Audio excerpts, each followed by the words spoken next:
Bom, vamos conversar hoje? Vamos conversar hoje. Tava pensando em abrir um tópico para vocês de dificuldade na profissão, tá?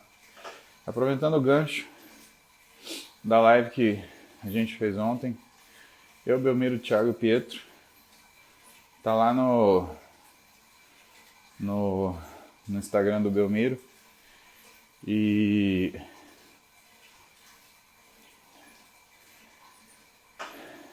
não sei se vocês assistiram ontem à noite, mas tava bem legal, bem legal. E assim, uma coisa que a gente falou rapidamente é a dificuldade na profissão, né? Ó, o Coreia assistiu. Então, ó o Lócio voltou hoje.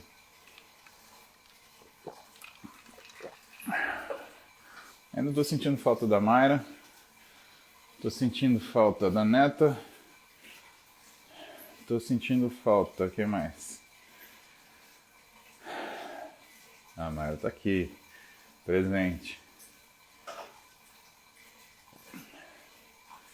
Tô sentindo falta do meu primo, do Cid.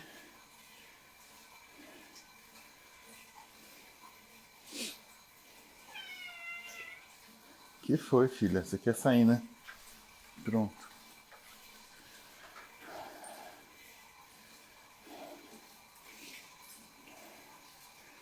Vamos lá. E olha só que legal. Ontem a gente deu uma desviada pra política, né? Bem de leve. E semana passada eu trouxe o Arthur para falar com vocês. E um ponto sensível que o Arthur falou é questão de isenção de imposto, né? E acho que faz todo sentido, né? Se você não deixa o povo trabalhar, você não cobra imposto do povo, né? E, aliás, faria mais sentido ainda se todo mundo diminuísse o seu salário, né? De novo, não estou falando do servidor público que é professor de escola, ou do médico, ou do secretário. Estou falando do servidor público, vereador, deputado, né? Juiz do Supremo. Fácil fazer lockdown quando você ganha seu salário integral em casa, né? Aí é. Vamos fechar. E aí,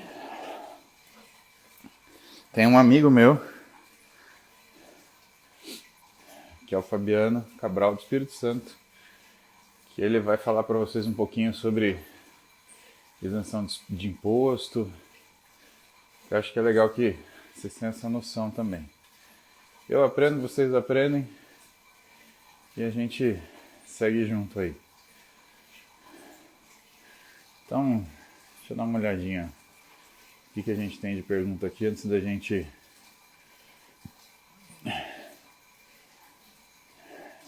ir para bater papo com o Fabiano. Doutor Igor, você acha que o seu diferencial, além do técnico, for lá do psicológico ou convencimento? Igor, eu acho que convencimento não é convencimento, na realidade é empatia, né? Eu acho que minha habilidade profissional, né, é empatia. Então, ontem, por exemplo, eu sentei com um paciente novo e eu conversei com ele no sentido de falar, deixa eu entender como é que é a tua vida para ver o que é útil para você, né? Senão a gente vai sentar aqui e usar a tua vida para fazer um físico, né? Em vez de entregar um físico para tua vida. Então eu acho que a principal é a empatia, né? É que eu falo para você, médico tem que gostar de gente, né? Não necessariamente gostar da pessoa em si. Você vai atender N pessoas e você vai atender algumas que não são tão legais, né? Como, por exemplo, né, felizmente não é tão comum assim, mas tem gente que destrata a minha recepção. Bom dia, Aninha. Tem gente que é mal criado com a minha equipe, né? Tem gente que é petulante com a minha equipe. E aí senta na minha frente e vira um gatinho mansinho, né? Então, não são pessoas que naturalmente eu vou gostar, mas eu gosto de gente. Então eu sei que eu tenho que fazer um trabalho. Aliás, pessoal, fica uma dica aí. Ó, Wesley, bom dia. Tudo bom, Wesley? Eu pelo menos sou assim, eu sei tudo que acontece na minha recepção. As ligações para recepção são gravadas e as comunicações via WhatsApp eu checo normalmente no final do dia. E sério, tem algumas comunicações que não parece que é a pessoa que eu vejo na minha sala que está fazendo. Comportamentinho meio feinho. Então, a gente releva tudo isso, Igor, e gosta de pessoa, lato senso, e aí você desenvolve a simpatia e aí você consegue entender o problema da pessoa, tá? Então é essa habilidade, é isso que faz a diferença. Sei lá, pelo menos pra mim. E aí você pergunta, qual pós eu fazer? Nutrologia esportiva ou medicina esportiva? Já sou ortopedista. Igor, eu acho que você deveria fazer as duas coisas. Vou te explicar por quê. Primeiro que pós na residência. Você vai estudar aí um final de semana por mês em cada uma. Já estuda 2. Por quê?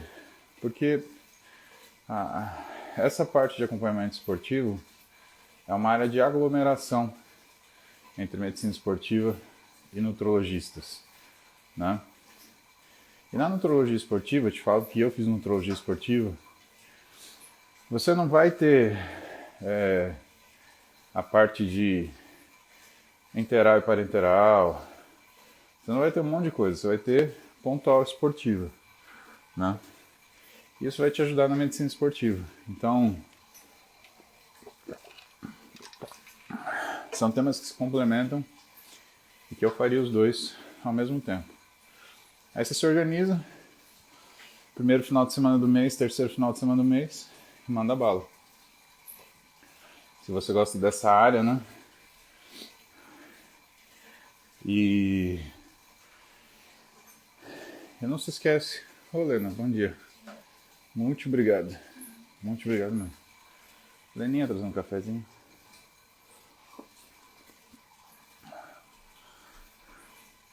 Não se esquece, né, de ver o que você precisa de créditos, tanto para você prestar a prova de título da medicina esportiva, quanto da nutrologia esportiva, se você for atuar nessa forma no seu consultório.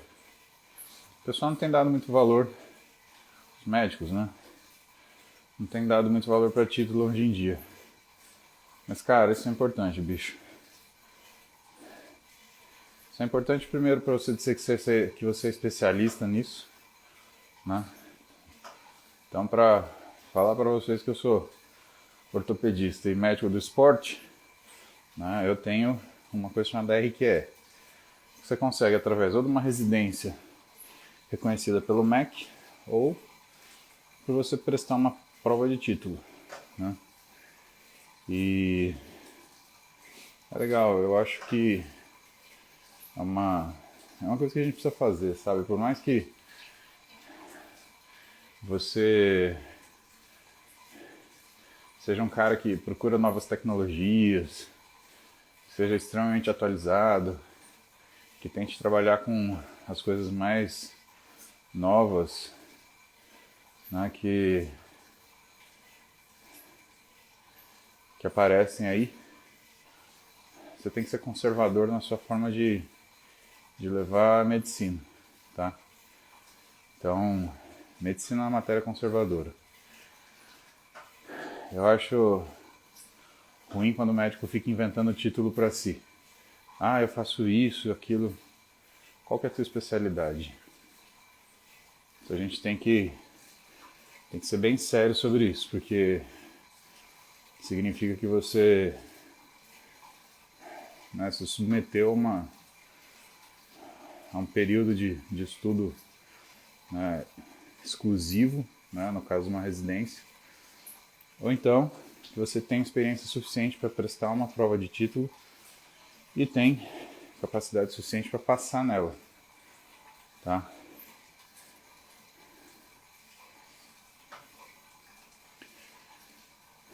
Alexandre Martins.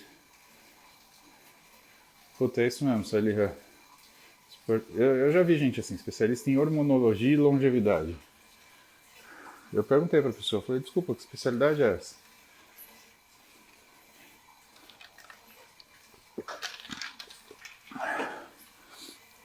Vocês me desculpam a franqueza, mas o cara que fala que é especialista em hormonologia é que nem quando você vai comprar um carro usado e o cara chama o carro usado de seminovo.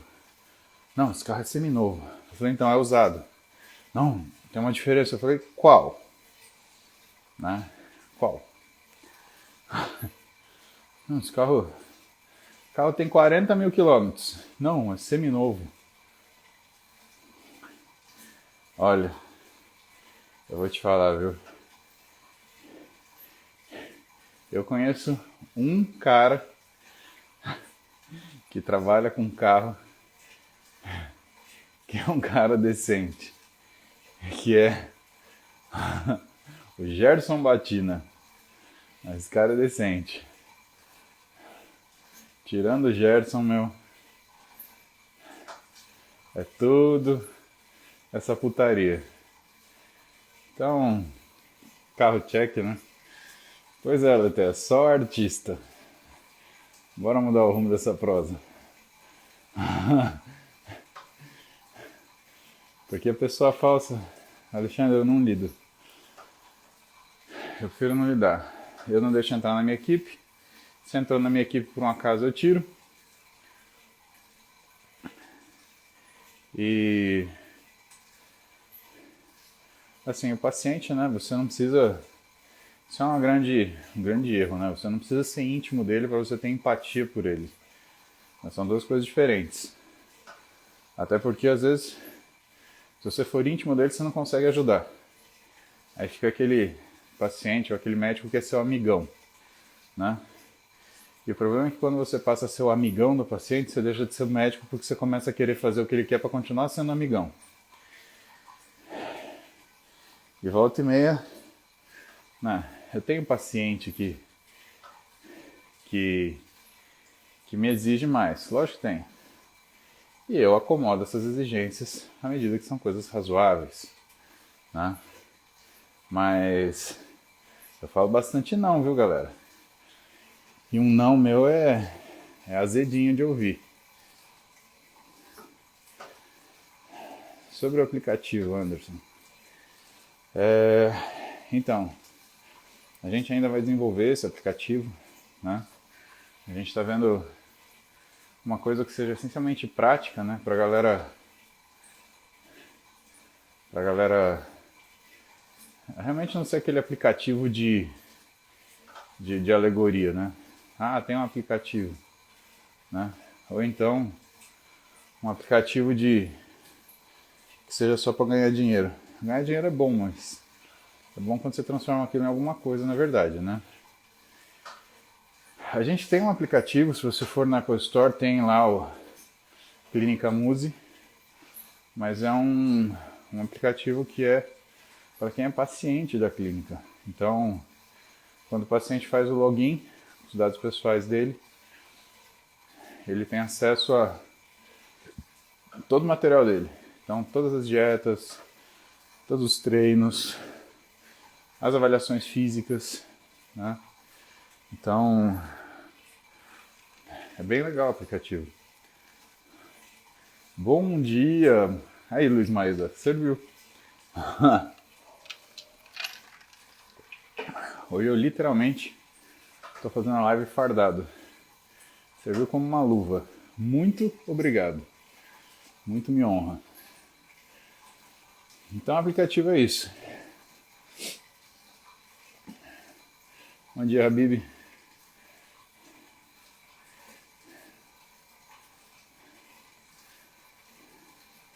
Mônica Bergman. Bom dia. Dor tardia pós-musculação. Causa e como tratar. Obrigado. Mônica. Dor tardia, se for a DOMS, Delayed Onset Muscle Soreness, você não trata, né? Você treina. Por quê? Porque normalmente a dor tardia, tipo DOMS, né? Que eu acredito que seja o que você está falando, ela é uma decorrência da mudança do estado de treinabilidade do físico. Então você estava parado, começou a treinar. Você nunca treinou um determinado movimento e você começou a aprender, né? A melhor coisa que faz tirar essa dor, na verdade, é exercício de baixa intensidade. Ou você treinar outros segmentos. Por quê? Porque como é uma dor de característica inflamatória, né, ela melhora automaticamente assim que você consegue recriar as condições que desencadearam ela, mas em outro segmento. Então, um aeróbio leve, né? Ou então um treino de um segmento diferente, né? Aí sim, aí a coisa vai bem. Mas não te aconselho a tomar medicação, porque a sinalização para o músculo desenvolver, ela vem da inflamação. Então se você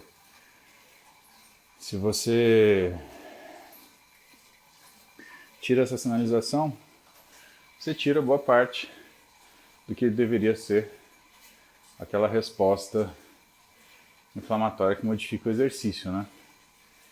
Então tem esse ponto aí. Então não é necessariamente uma coisa tratável. Então o que eu te aconselho? Se o teu paciente reclamar, manda ele fazer 40 minutos de bicicleta leve, sem batimentos, né? Isso já dá uma melhorada boa. Ou então, manda ele retreinar aquele segmento, mas em baixa intensidade. Essas horas você tem um treinador é importante, né? Porque ele vai ajustar esse estímulo de acordo com o que é a capacidade da pessoa.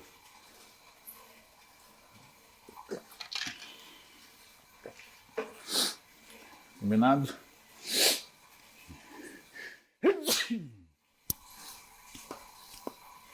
Ai, ai. Rinite matinal. Que delícia. Deixa eu ver se o Fabiano tá aqui já.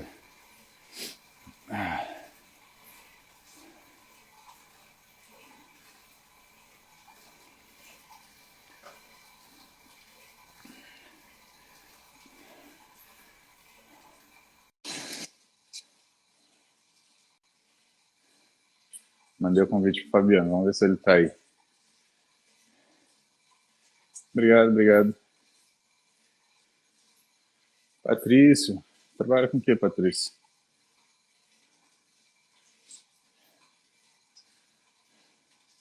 Bom, Fábio, se você já fez o seu cardio em jejum, né? Se ele tá pago, agora faça a dieta, né? Não anda para trás. Ai, ai. Tô esperando o Fabiano entrar. Aí ele vai falar essas coisas pra gente de imposto. Grande, Fabiano. Grande Paulo, bom dia. Bom dia. Britanicamente, hein? Pô, obrigado aí pelo seu tempo, meu. Oi? Obrigado aí pelo seu tempo de contar pra gente esse assunto. Poxa, eu que te agradeço aí, Paulo, você me dando aí a oportunidade, a honra de estar participando aí das suas lives. Não, a oportunidade é pra gente. Então se apresenta pra galera, por favor, conta com que você trabalha e já vamos introduzir o assunto. Tá, se o som tiver, se o áudio tiver ruim, vai me falando, tá? Tá Bom, ótimo, tá meu nome escutando é Fabiano perfeitamente. Cabral. Meu nome é Fabiano Cabral. Eu sou advogado, tá? e trabalho também. Eu estou na qualidade de presidente de combate à corrupção da Ordem dos Advogados do Brasil. Então, aí a gente está enfrentando aí um mal que está arraigado na sociedade, que vem a ser o quê? A corrupção, né? Estamos tendo algumas decisões que não foram tão favoráveis a curto prazo, né? Mas é aquela velha história, a gente tenta sempre acreditar na justiça e tentar ver e digerir que no futuro isso aí vai ter um sinal melhor. Ontem foi traçado um projeto-lei para que evite decisões monocráticas, né, dos órgãos superiores, né? Por quê? Porque quando a gente busca a reforma de uma decisão, a gente sempre acredita que seja um colegiado quem vai analisar, quem vai fazer essa análise, e não só uma única pessoa, né? Então, quando vem de uma única pessoa, a gente fica bastante frustrado, nos traz uma frustração na condição de advogado. Então, ontem foi proposto um projeto-lei para tentar modificar isso aí. E aquela velha história, Paulo, a gente tem que sempre confiar na mudança do país, tem que acreditar na mudança. Você sabe que se a gente for traçar paralelos com outras civilizações, se você for ver Europa, sempre Estados Unidos, a história dos Estados Unidos, sempre foi tudo muito guerreado, nunca foi fácil. E com o Brasil também não vai ser diferente. Nós vamos aí trabalhando ponto a ponto para uma melhora, entendeu? Pelo menos é o que eu acredito, tá, Paulo? Fabiana, mas de onde saiu essa decisão? Porque tem um raciocínio sobre a lei, né? Tem um entendimento da lei. Sim, sim. Vamos lá, Paulo. Isso aí já era uma ação que já estava tramitando no STF, tá? E volto a te falar, o meu entendimento é que ela não deveria ser decidida unicamente pelo ministro Fachin de forma monocrática. Quando a gente fala monocrática, é um único ministro decidindo, tá? Eu entendo que, dada a complexidade da matéria, tá? E o grau de repercussão que isso trouxe, porque tornou elegível um presidente que até então estava, um ex-presidente que até então estava inelegível, e trouxe também logo a seguir a suposta suspeição do ministro Moro, que foi o ponto de julgamento ontem que o ministro Gilmar Mendes colocou em pauta, e está empatado.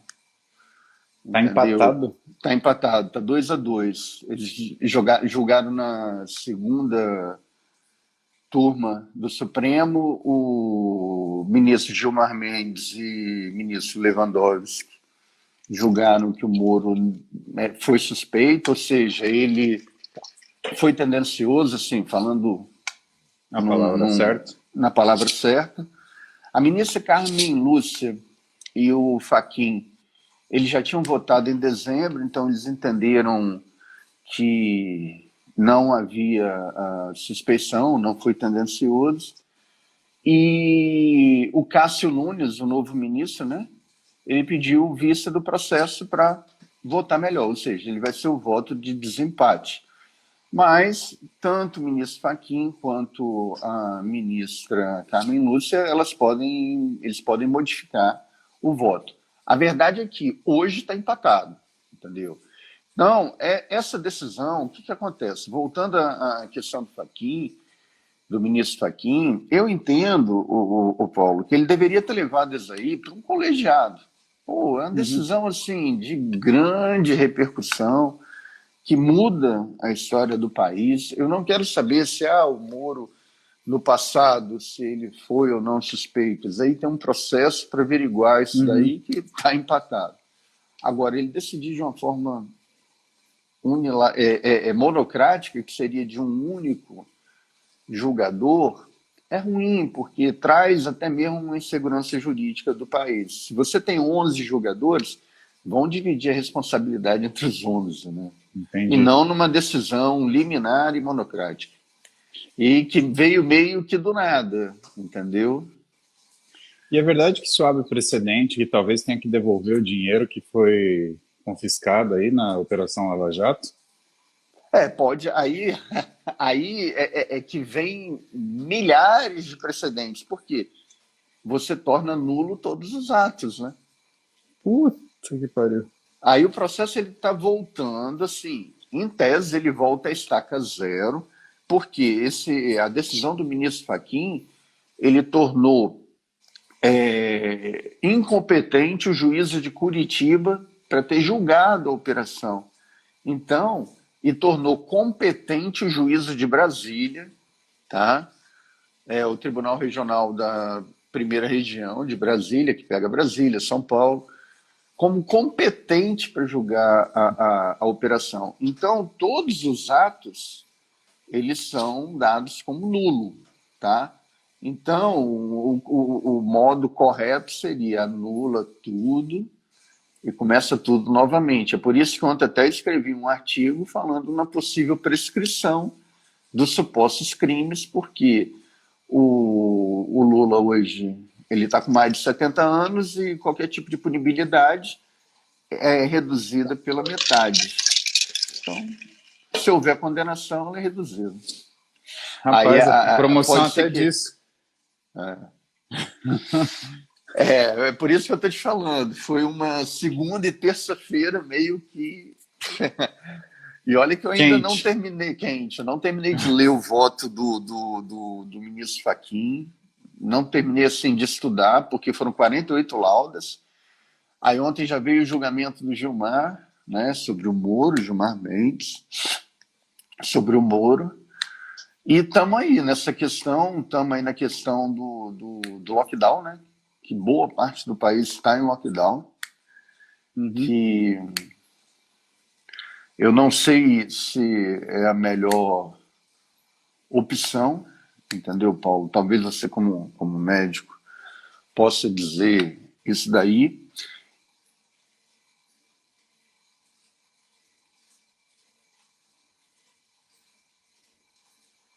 Tá vendo?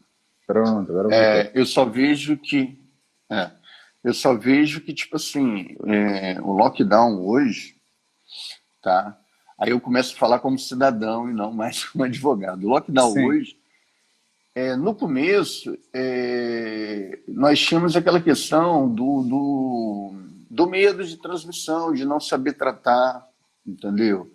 Até mesmo de falta de leito.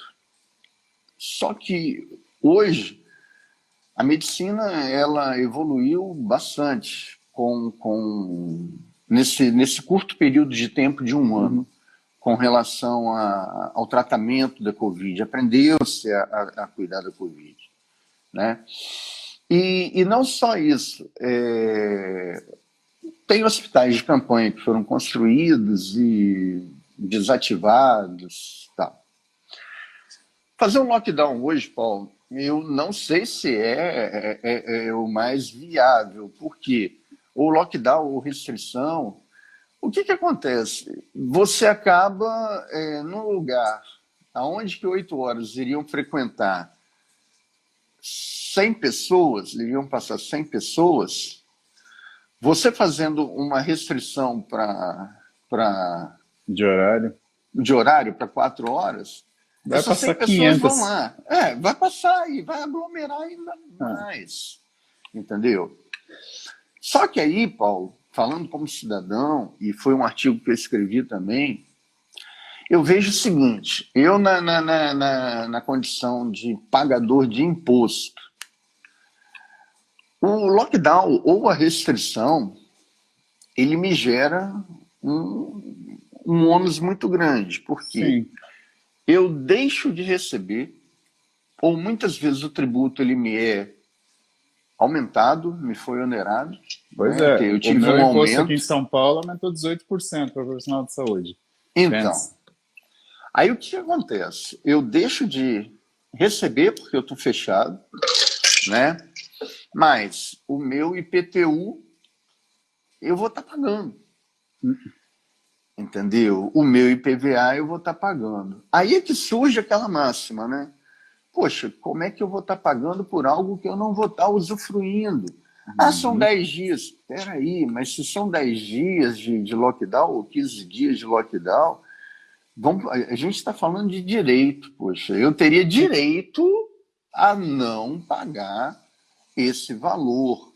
Então, eu entendo na qualidade de cidadão que se houve esse problema de ordem sanitária e teve que se fechar ou restringir, é óbvio que o governo, primeiro, ou assume a conta, que seria o mais correto, que a gente já paga Uhum. bastante imposto, ou então ele cria mecanismos para quê? Para não impactar o cidadão, entendeu? Então ele faz o quê? Poxa, cobra de uma forma proporcional, entendeu? Faz um refis, não onera, poxa, parcela, joga para o outro ano e esse valor dilui nos próximos 3 anos. E não continua cobrando como se nada tivesse ocorrendo. Entendeu? Eu vejo isso, eu vejo no imposto de circulação de mercadorias. Às vezes a pessoa está ali numa dificuldade danada, abrindo 4 horas, e o imposto é o mesmo. É. Entendeu? E ela está mantendo ali um empregado que também ele está pagando imposto em cima, ele está garantindo emprego, entendeu? E então isso daí muito me assusta, Paulo. Eu não posso falar que o governo federal ele não está auxiliando, não, ele está auxiliando bastante. Esse auxílio emergencial, a redução de jornada de trabalho, a suspensão de contrato, ele vem ajudando bastante. Existe aí a proposta dele fazer uma nova, dele reeditar a redução da jornada de trabalho e a suspensão do contrato de trabalho. Só que temos que ver que as empresas estão trabalhando em home office, muitas não aderiram à redução, a esse programa do governo, estão trabalhando em home office, estão deixando seus empregados trabalhar em home office para contribuir o quê? Pela não contaminação, e mesmo assim elas estão sendo oneradas. Eu não tive benefício fiscal nenhum, de natureza alguma, pelo contrário, eu fui Eu te falo dos onerado. meus funcionários, né? A gente Uhum. diminui a jornada de trabalho, mas o imposto sobre salário é o mesmo. E É o assim, para o mesmo, pessoal entendeu? entender, quando você tem um funcionário que você vai pagar o salário dele, tipo, R$ 3.000, você não gasta R$ 3.000, você gasta 6, porque você tem que pagar 3 para o Sim, governo. É meio que meio a meio, né? E aí você exatamente. tem, e assim, você tem a redução da jornada de trabalho, mas você continua pagando imposto integral. Quer dizer, Imposto integral. você Aí tem é aquela uma. velha história, né, Paulo? Você vira parceiro do governo mantendo a mão de obra, entendeu? Você faz o seu papel social, até mesmo na condição de empregador, você muitas vezes necessita, porém o governo ele tem que enxergar que estamos passando por uma crise, estamos vivendo crise, então vamos dividir também um pouco o que é prejuízo. Não adianta ficar jogando prejuízo tão somente para nós que estamos na ponta, que somos o contribuinte. Deixa eu te perguntar outra coisa Então, são na questões que me deixam meio, na estranha. condição de Ah, cidadão, me deixa chateado. tem outra coisa que me deixa chateado também, bastante, por sinal, e eu queria te perguntar na esfera do direito, em questão de fechamento de academia. Tem uma lei, Fabiano, que Saiu uma agora eu não sei o liminar decor. ontem em São Paulo. Isso. E da onde? Saiu por quê? Tem uma lei federal que reconhece estabelecimento de atividade física como Sim, estabelecimento de saúde, portanto, né, estabelecimento de primeira necessidade. perfeito. Ainda assim, o lockdown, ele cisma, né, em fechar a academia. Não tem uma briga, você tem uma... A sensação que eu tinha, pelo menos, é que o que é uma Constituição Federal, ela está acima do que é estadual, né, como Sim. um poder maior. Eu não sei como é que chama em direito isso, eu vou pedir para você explicar para a gente. É a hierarquia Mas, das leis, a hierarquia das normas. Ah, então não seria, assim, a gente não está... Quando fecha a academia, não é um ato quase que contra a lei, pelo menos, uma coisa assim? Me explica isso daí direitinho, Fabi, por favor. vamos lá. Irmão, deixa eu só contextualizar a todos, tá? Nós já vivemos outras pandemias. E hoje todos falam que o STF é quem está ditando normas, ok? Porque foi o STF quem falou, olha, estados e municípios é que são responsáveis por gerir essa questão de saúde. Só que aí eu já falo de uma forma diferente, Paulo. Eu vejo o seguinte, o STF, se você traçar um paralelo com as pandemias passadas, tá? Que o STF não se manifestou, o Verdade. STF, o STF, ele só age ou agiu agora. Por quê? Porque o Poder Executivo e o Poder Legislativo foi o quê? Foi omisso. Então, se o Poder Executivo ele não trouxe os secretários da federação, sentou e falou, olha, vai ser dessa forma, dessa forma, dessa forma, vê o que você precisa, vê o que você não precisa, quanto está precisando aqui, quanto está precisando ali, nós vamos criar uma junta médica, vamos fazer... Então, como não houve isso, essa conversa que houve no passado, entendeu? Tipo, olha, quem dita as normas sou eu, entendeu? O STF teve que entrar e teve que legislar. De idêntica forma, eu falo que quando é que ele entra quando o legislativo se omite? Prisão em segunda instância, entendeu? O Congresso ele não decide com relação à prisão em segunda instância, muito menos o chamado fim do foro privilegiado, que seria prerrogativa de função. Então, enquanto que o Congresso não legislar, e olha que os projetos de lei já estão para ser votados há muito tempo, o STF vai estar decidindo tudo. Tá? Então, essa que foi a primeira falha. Eu não sei se eu estou conseguindo ser didático. Não, perfeito. Então, é por isso que o STF ditou essas normas. Por quê? Porque não houve um executivo atuante que falasse, ó, vai ser um efeito pirâmide, quem vai estar concentrado no executivo, como deveria ser, e o executivo vai mandando. Hoje não, hoje são os estados que estão meio que em consórcio, estão fazendo um lockdown, como eles estão querendo, e o executivo ficou alijado de toda a situação. Aí, quando você me entra na questão da academia, eu concordo com você, porque existe uma lei federal, né, que fala que a academia ela é um bem de utilidade pública, ela é um bem de saúde. Ela tanto é um bem de saúde, Paulo, porque as pessoas muitas vezes ligam com uma academia ficar forte. Não. Sim. Concorda comigo? A Aliás, academia ligam não só é a isso. Ligam só a só isso. isso. Ponto final. Exato. Não é só ficar forte. Vamos lá. Você está passando aí por um processo de recuperação onde você necessita de uma academia, quer seja para fazer a sua fisioterapia, quer seja para fazer o seu alongamento e outras coisas mais. Pessoas que estão com uma idade já na terceira idade, elas necessitam de caminhar, elas Sim. necessitam fazer atividade física.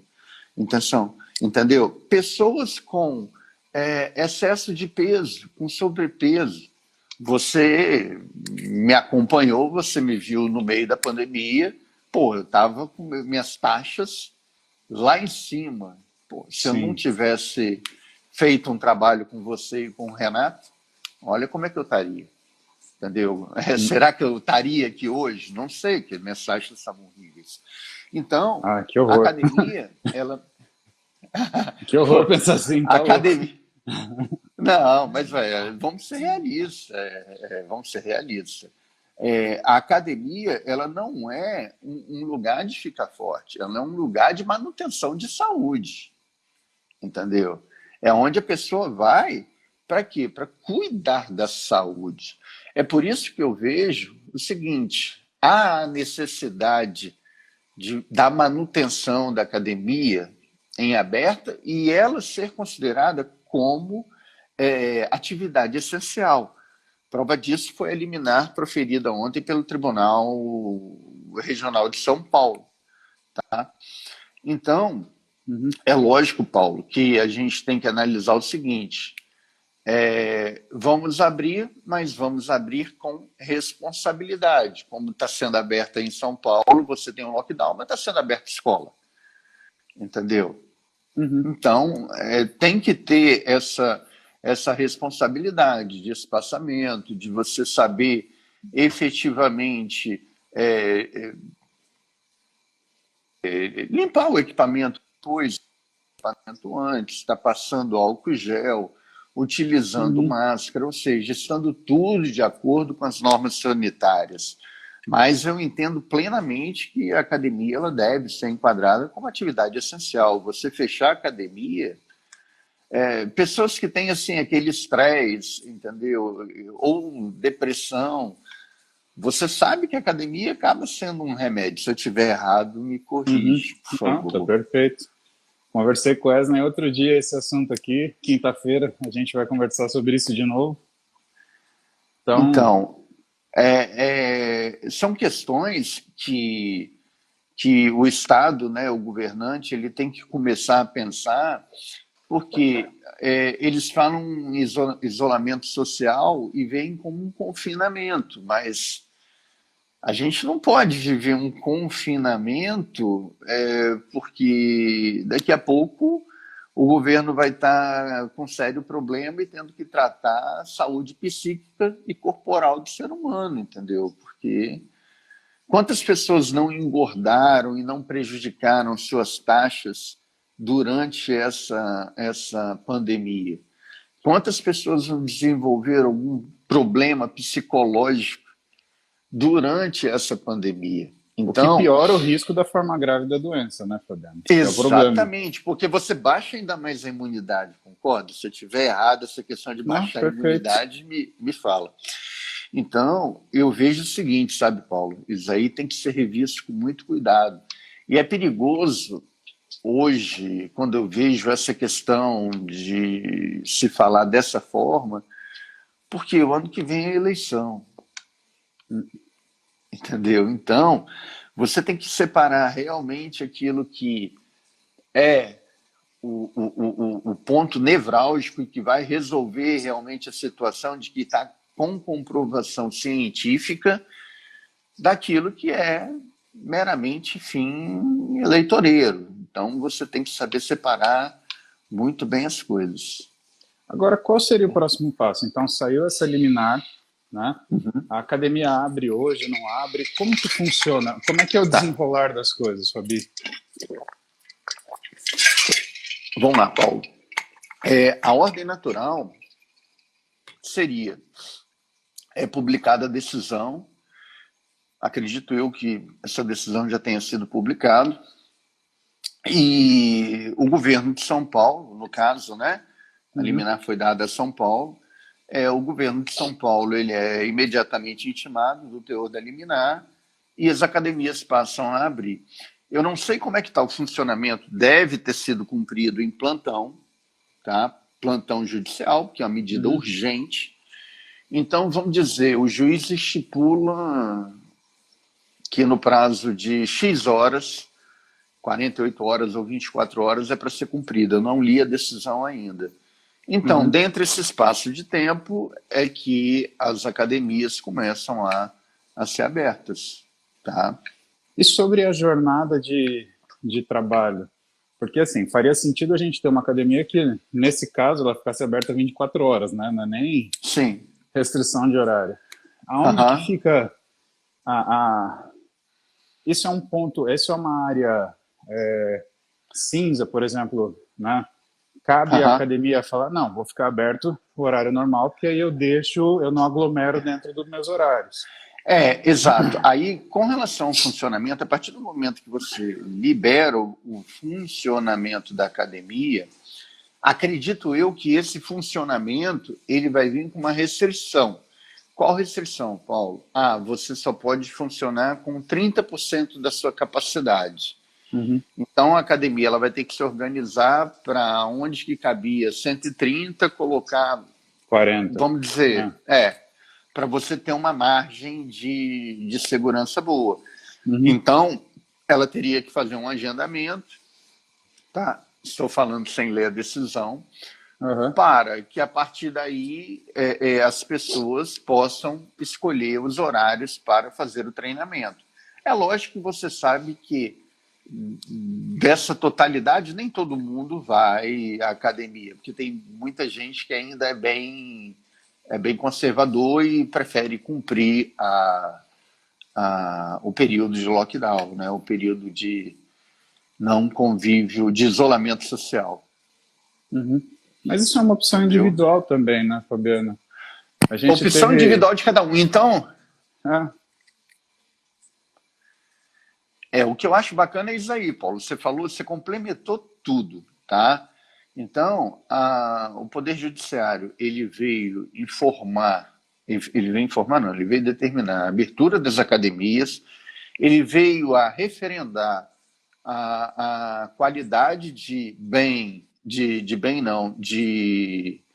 ser essencial a atividade física, mas fica aquela opção, vai quem quer. Da mesma forma que hoje, para o colégio, para a escola, o aluno ele não está obrigado aí, ele pode ficar em casa assistindo a aula online. Então, vai da cabeça de cada um.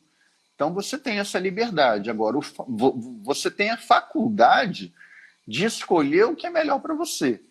Agora, o grande problema é quando você começa a perder essa possibilidade de escolher o que é melhor. Entendeu? Tipo, não vai à academia. Não, peraí. Academia sendo serviço essencial, eu prefiro ficar na modalidade de poder escolher. Não, eu estou achando que eu posso me contaminar, eu estou achando que eu não posso me contaminar. Então a escolha passa a ser minha. Entendeu? A gente teve, ano passado, né, teve o condomínio que eu moro, ele fechou tudo. Entendi. E eu entrei numa discussão porque, assim, eu ficava procurando coerência, né? Uhum. Porque fechar a academia do condomínio, você diminui a circulação interna. Ok. Só que todo mundo que queria que fechasse as dependências do condomínio, por sinal, as pessoas Nunca que não usavam academia... nunca foram né? academia. Não, pior que isso, né? Eles não abriam mão de ter seus empregados trabalhando para eles. Então, para eles, circulação externa para dentro, tudo bem. Mas a circulação interna, não, isso daí tá errado. Então, acho que faltou coerência. Tanto que, quando o governador mandou lá, retorno à fase vermelha, teve uma enquete, né? E eu me indispus com uma série de pessoas, porque eu tenho a minha opinião, e eu não sou movido pelo pânico, né? Tinha um professor meu de psicobiologia, Sérgio Tufik, cara sensacional, Fabiano. E numa ocasião eu ia fazer um pedido para o conselho universitário, que era reavaliar a prova de residência, porque a gente aprendia medicina durante 6 anos de um jeito, só que a prova para o acesso à residência, ela não tinha nada a ver com o que a gente tinha aprendido. Ela era um teste que a gente nunca tinha feito e que a gente ia ser testado pela primeira vez e com esse nível de comprometimento, né, para a gente poder acessar uma residência. Você sabe muito bem que Não, médico sem residência não é uma coisa que, né, Sim. É ele precisa complicado. daquela É um experiência. É clínico muito geral. complicado. Ele precisa da Ah, especialização, exato. sim, ele precisa atuar e Exato. atuar supervisionadamente, né? Sim, Porque tudo bem, com você certeza. atua no internato, só que você não tem a responsabilidade dos seus atos, né? Você Sim. atua Aham. sobre a égide de um professor, de um médico. Quando você é residente, a responsabilidade é sua. Então você faz um atendimento supervisionado, que é outro passo. Sim. Então você deixa de ser um aluno com carimbo e passa a ser um médico aprendiz. E isso é muito diferente, né? Com certeza. E essa questão Totalmente diferente, né? não tem nada a ver, né? É. E assim, eu não queria favorecimento, que os alunos da Escola Paulista eles tivessem favorecimento, não. Eu só pedi uma coisa: me avalia do jeito que você me avalia os 6 anos. Claro. Porque se você chegar para mim, né? Sei lá, vamos comparar com uma aula de karatê, né? Então você faz karatê 10 anos, você vai pegar a sua faixa preta. Só que aí no dia o cara fala assim: tá bom, a prova hoje do karatê, para você pegar a sua faixa preta, vai ser uma aula de balé. Vai, faz um padedê aí, filho. Porra, velho. Não dá, cara. Não dá, né, irmão? E, meu, eu ia falar, Não dá. não dá.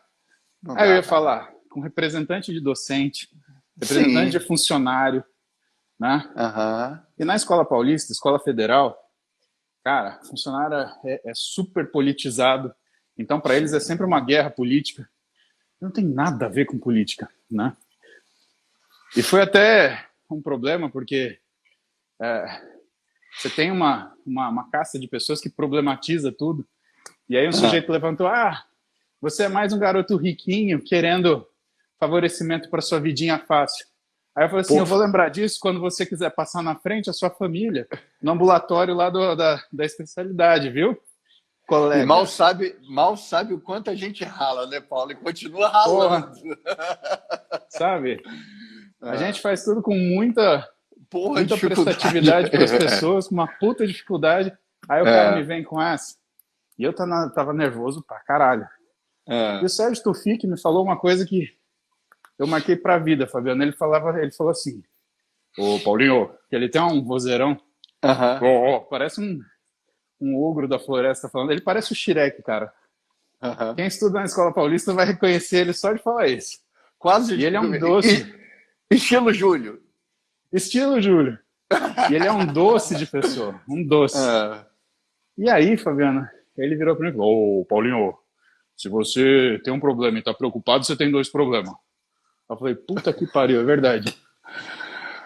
E assim, Sim. esse negócio foi tão importante para mim, Fabiano, e foi uma coisa que ele me falou, eu estava no 4º ano de faculdade, que isso mudou até minha forma de agir profissionalmente. E assim, ortopedista, o primeiro trabalho da gente é tocar sala de trauma, né? E assim, você não recebe a pessoa que chega: então, eu tô com uma dor de cabeça, né? Não é assim, chega aquele cara que parece um quebra-cabeças de 1000 pedaços, né? Então, vamos Monta. lá. Exatamente, monta, mas vivo. Monta, né? Vivo. Porque. É tipo assim, né? Mexe no motor do carro, mas ele ligado. Andando. Andando. Conserta aí, mas não vou 150, parar. Porra, cara. E você precisa retirar a sua emoção da ação para você atuar com precisão, né? E o que o Sérgio Tufik me falou, ele me influenciou até nisso. Né? Então, a hora que a coisa estava caótica, eu conseguia tirar a minha percepção emocional daquilo e falar: não, o que eu tenho que fazer? Bora, 1, 2, 3, fui treinado para isso. Passei 3 anos treinando para isso. E eu conseguia me sentir eficiente fazendo isso. Uhum. E eu peguei isso como uma forma de lidar. Então eu entendo tudo que são as questões médicas, as questões populacionais. Questão política, Fabiano, eu não entendo. Eu acho que... Jurídica entende. Jurídica entende. Não. Jurídica entende. De direito você sabe falar. Muito. Na verdade... Muito. Eu acho que todos nós temos uma bússola moral. Sim. Né? Eu Sim. tenho uma bússola moral muito forte porque eu convivo com pessoas como você, como meu advogado, o Obrigado, doutor Paulo. Ricardo, né? Obrigado. Como meu pai. Então eu tenho pessoas que me deram essa bússola moral. Só que eu acredito que a sociedade você precisa de um mapa, né? Sim. Que é o conhecimento de causa, que é a experiência. Mas aí o que eu vejo de problema, Fabiano? Eu vejo que tem gente que tem um mapa bom, mas tem uma bússola ruim. E assim, é muito mais perigoso o cara ter um mapa bom com uma bússola ruim do que um mapa ruim com uma bússola boa. Sim. Porque um cara com uma bússola boa, ele chega até o Chega a norte, qualquer então eu vou para o lugar. norte. Exato. É. Agora, o cara com uma bússola ruim, ele te Não engana e adianta ter leva você mapa. onde ele Aham. quiser. Então, o Concordo. que eu acho que falta hoje? Porque a internet faz isso, ela te dá o mapa. Só que se tua bússola não for boa, você vai para o lado errado. Sim, concordo com você. E assim, eu julgo que eu tenho uma bússola razoavelmente boa, mas aí eu trago gente para perguntar as coisas, como você, por exemplo, para me mostrar o mapa, falar, ó, Paulo, nós estamos falando disso aqui, ó. É isso aqui que é o Uhum. assunto. Não desvia para lá, senão você perde a Sim, razão. Mas não desvia para exato. cá, senão você perde o contexto. Então, vamos trabalhar aqui. Isso me ajuda muito. E ajuda todo mundo que toma café assistindo a gente ou faz o seu É, aeróbio assistindo a gente, né, meu? com Que eu acho que é a certeza. parte Então, bacana. Paulo, veja bem, eu já conversei isso aí com você e vou repetir. Eu acredito que esse trabalho que você tem feito pela manhã, ele está sendo muito engrandecedor, entendeu? Porque, querendo ou não, cada dia que você assiste, geralmente eu assisto à noite, você Hum, traz um aprendizado. Você leva a pessoa a fazer o quê? Um pensamento. Coloca uma pulga atrás da orelha. Isso aí é muito importante. Não é aquela, vamos seguir o que o Paulo está falando de olho fechado. Não, você sempre põe o quê? Um ponto de questionamento para a pessoa ou passar o dia digerindo isso ou ir dormir pensando nisso. O fato aqui que você me colocou você é inteligentíssimo, bicho, fora da curva. Vamos lá. É, uma questão aqui importante que você falou é a questão emocional. Hoje eu vejo que aonde que entra a emoção, você perde a razão por completo, cara. Por completo. Então, nos dias de hoje, você tem que ser aquele cara zero emoção. É lógico, é difícil, é. hum, Mas quando o assunto é trabalho, quando o assunto envolve diretamente você, não estou falando de jogo de futebol, peteca, nada disso. Agora, quando o uhum. assunto entende algo, envolve algo sério, você tem que ser zero emoção, tá? Hoje, nos dias de hoje. E uma questão que hoje a sociedade ela formou e por você, às vezes, estar ligado emocionalmente, isso daí pode vir a te prejudicar, é que hoje nós temos aí dois viés. É a politização e a polarização, entendeu? A politização eu não preciso nem falar, mas ela vem atrelada à polarização. Ou você é A ou você é B. Você não tem o meio termo. A pessoa não quer nem ouvir o meio termo. Isso começa a ficar perigoso, porque adicionado ao fator emocional, ela traz um caos social, entendeu? Ela traz um conflito dentro da sociedade e até mesmo um conflito interno entre as pessoas. Prova disso, eu falo que com a eleição passada já tinha vindo essa politização e essa polarização, e com a Covid também trouxe muito isso, principalmente agora, né? Então, eu acredito que tudo hoje é como se fosse uma partida de futebol, mas não pode Ah, ser assim. É como se fosse o dia seguinte de um jogo de futebol.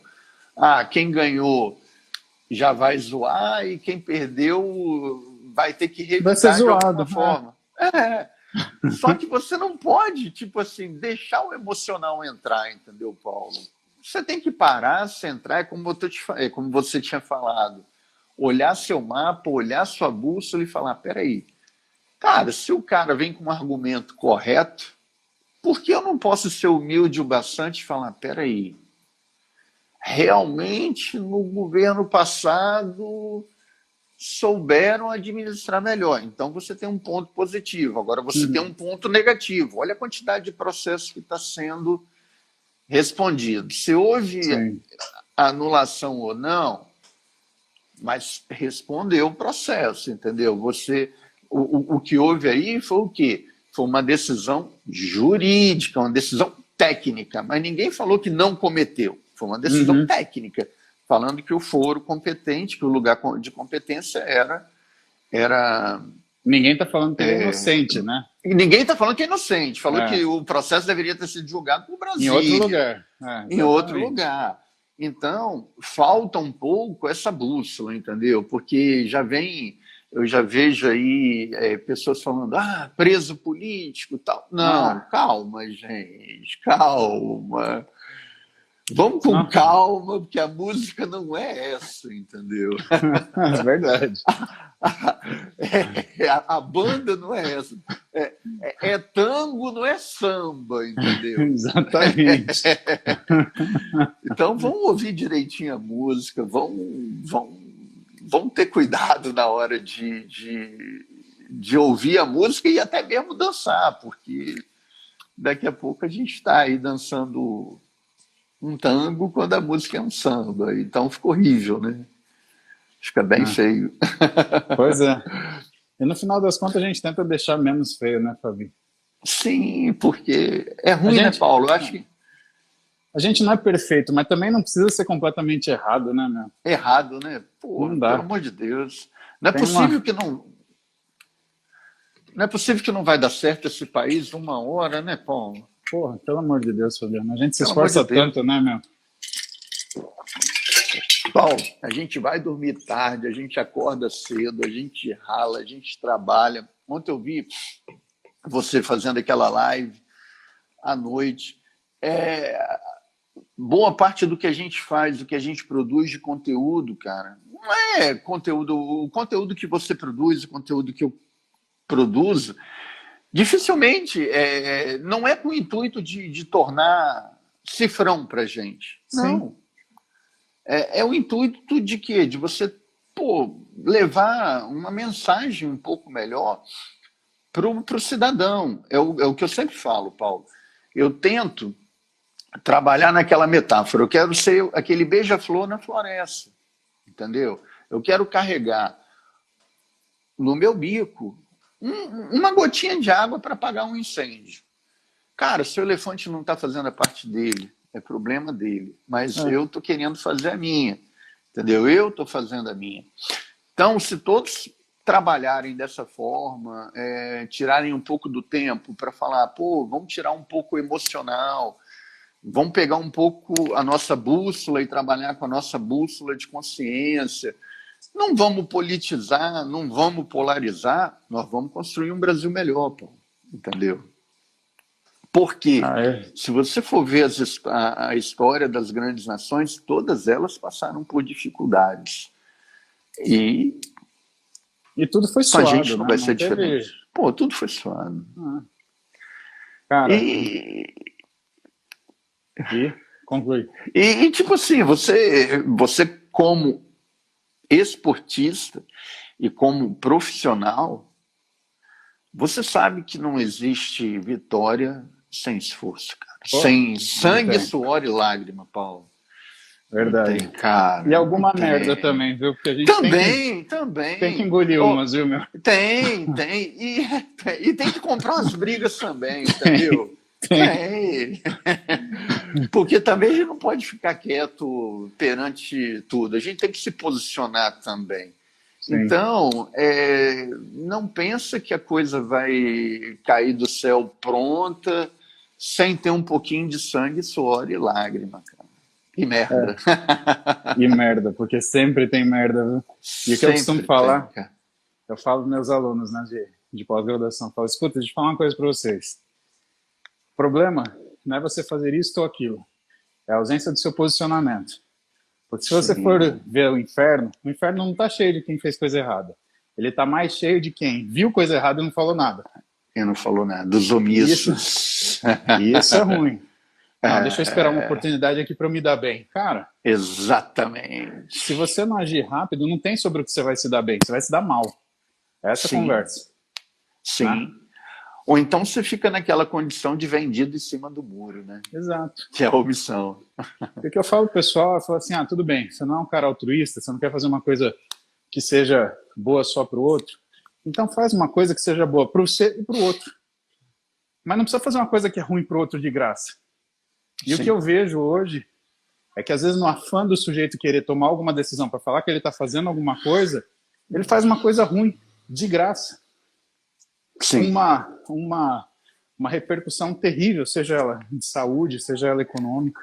Né? E que a gente olha isso, do ponto de vista técnico, e fala, meu Deus, isso é uma bobagem gigante. Né? Não tem cabimento uma coisa dessa.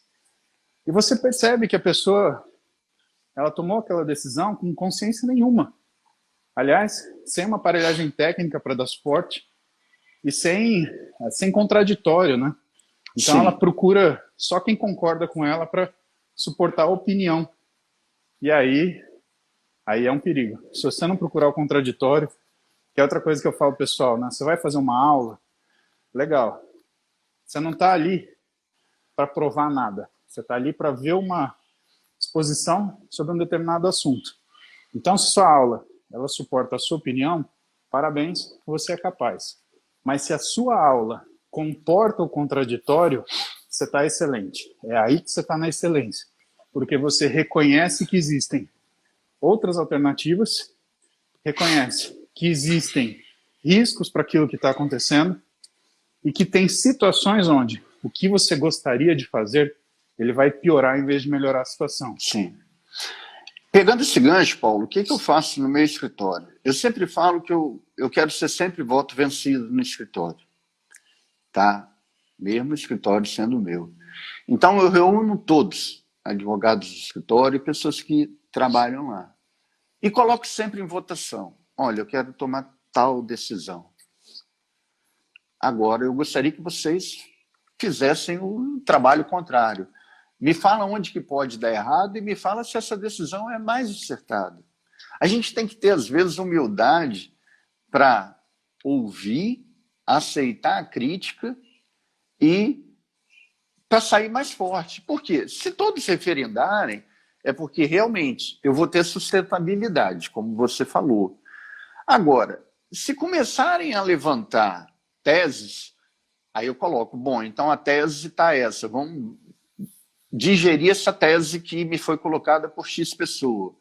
A gente começa a digerir. Então, onde que ela está mais forte que eu?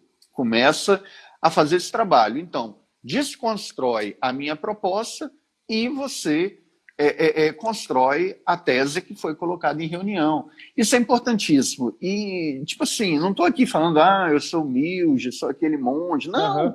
É porque negócio, Paulo, a gente não pode ser amador. Na profissão, a gente não pode ser amador. Eu prefiro errar dentro do escritório com os meus, entendeu? Eu prefiro que me corrijam, pecar. Sim. Eu prefiro que me corrijam dentro do escritório do que eu cometer um erro em audiência e trazer um prejuízo para um cliente. Uhum.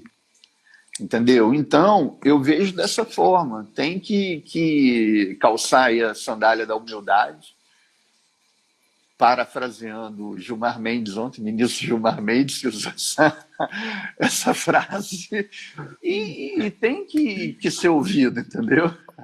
Sandália dele é de César, né? Tem essa diferença, né? Ou queria eu ter aquela sandália da humildade.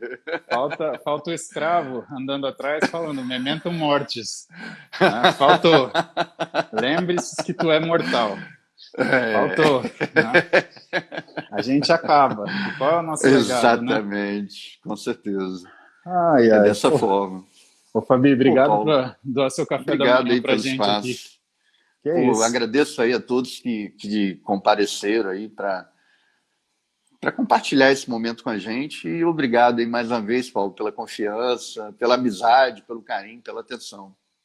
Fabi, você sabe que para isso, uma série de coisas, você é minha referência. Obrigado pelo seu trabalho Que isso. à frente aí de trazer um pouquinho mais de justiça, uma justiça um pouquinho melhor, mais igual para todo mundo, por conta desse combate aí à corrupção. Obrigado por ser parte daquilo que entrega para a gente o nosso mapa moral, ensinar um pouquinho da sua bússola para nós, para a gente complementar nosso norte. E a gente vai se falando. Com certeza. Na espera de notícias melhores. Notícias melhores, né? Paulo, beijão, irmão. Obrigado aí por tudo. Valeu. Eu que te agradeço, meu beijão. Beijão, forte abraço. Tchau, tchau. Galera, então aí, a gente vai se despedindo dessa bike aí que a gente faz junto todo dia de manhã. Hoje tive o Fabiano falando para vocês sobre corrupção, sobre abertura de academia, sobre um pouquinho de como a gente é no nosso trabalho, que é importante a gente às vezes trazer a parte humana para a parte profissional, para você entender que essas coisas elas existem. E que mesmo elas existindo, quando a gente toma as nossas decisões, com toda a responsabilidade que a gente faz, a gente tira emoção para fazer a coisa mais acertada possível.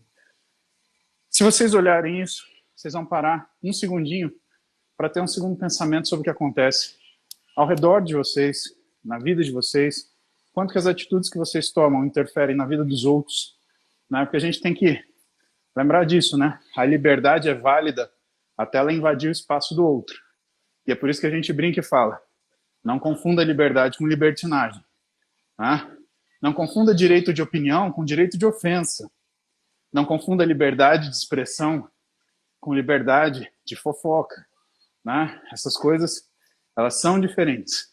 O limite do certo e errado aí, ele aparece quando você agride outro naquilo que é a sua prática, tá bom?